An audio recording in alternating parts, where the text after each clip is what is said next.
चलिए एक एक्सपेरिमेंट करते हैं। बहुत यूनिक एक्सपेरिमेंट है।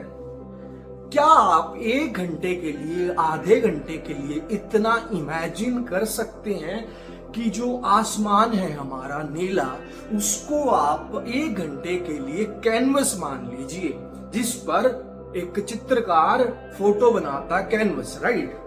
अब आपको करना इतना है कि जो आपकी सारी एक्टिविटीज हो रही हैं इस धरती पे रहते रहते, आप जो देखते हैं, जो भी आप देख रहे हैं, आप अपनी मम्मी को देखा, भाई को देखा, पक्षी को देखा, फूल को देखा, एक पेड़ को देखा, एक जाते हुए व्हीकल को देखा, जो लोग आ रहे हैं उनको देखा, बैठे हैं, सारी चीज आप रास्ते में जा रहे हैं, कभी कुछ आ रहा है, कभी साइड से चिड़ियाघर आया उसको देखा, कहीं और गए, कोई खाने की दुकान आई, सब देखा।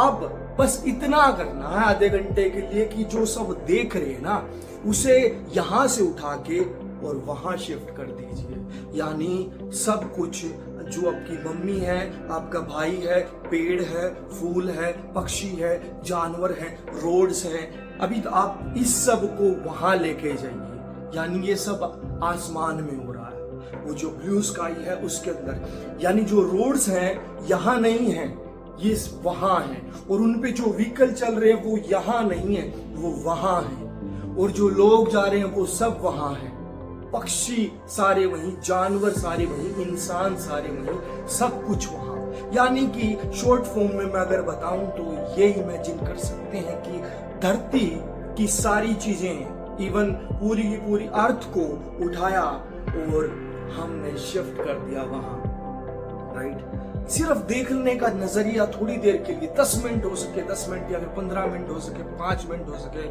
करिए, और बस उसे फिर देखिए कि सब कुछ गाड़ी चल रही है, या लेकिन आपको फील ये करना है कि ये आसमान में हो रहा। आपकी मम्मी, आपका भाई, इवन आपका घर, सब कुछ वहां है।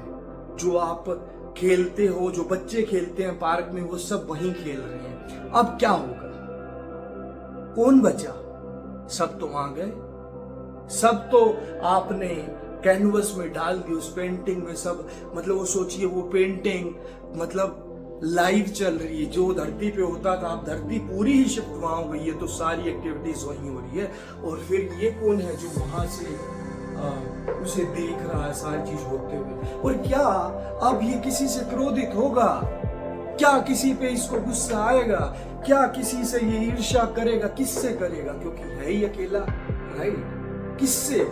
जो हम क्रोध करते हैं, और हमारे अंदर जो इतने सारे विकार हैं, लोभ करते हैं, ईर्ष्या करते हैं, अहंकार है हमारे अंदर, काम वासनाएं हैं, वो क्या हट नहीं जाएंगी? सोच के देखिए, हट जाएंगी वो। क्योंकि क्या बचेगा? सिर्फ एक ऑब्जर्वर बचेगा, और वो बहुत अचंभे से उन्हें देख रहा है कि हो क्या रहा है, राइट।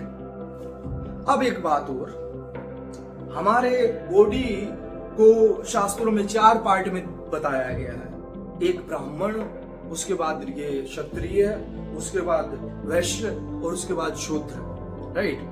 जब हम कभी भी मंदिर में जाते हैं तो हम दंडवत प्रणाम करते हैं, यानी पूरा लेट जाते हैं भगवान के आगे, राइट, पैरों में, चरणों में, राइट। यानी जो शूद्र पार्ट है, राइट, जब आप समर्पण कर देते हैं, यानी सबके सामने, शूद्र यानी कौन, अब लगा लीजिए जैसे कि आप मोची के पास जाते हैं और वहां फिर आप अपना यूं पैर उठा के यूं, ले भाई मेरा जूता साफ कर दे।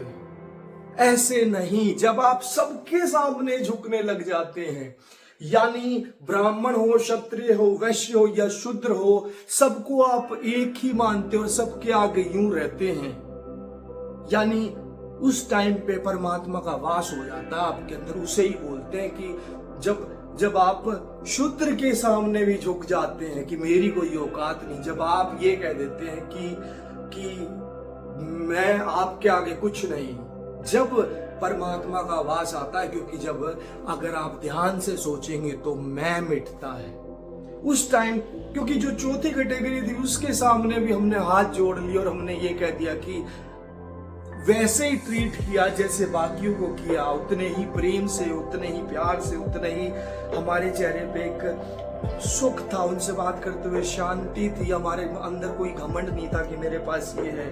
और उनसे हमने बातें की। उस टाइम पे असल में वो है जब प्रेम अंदर से जागता है और अहंकार गलने लग जाता है, उसे हम कहते हैं परमात्मा का वास होना। तो आप ये जरूर कीजिए कि झुकिए, अपने अंदर का अहंकार हटाइए। कुछ है नहीं अहंकार, जिसे आप मैं बोलते हैं। हमारी ये पूरी सीरीज उसी पर जाएगी। 365 दिन में जब खत्म होगी तो मैं शायद, कोई अगर सच में जानना चाहेगा तो डिसॉल्व जरूर हो जाएगा।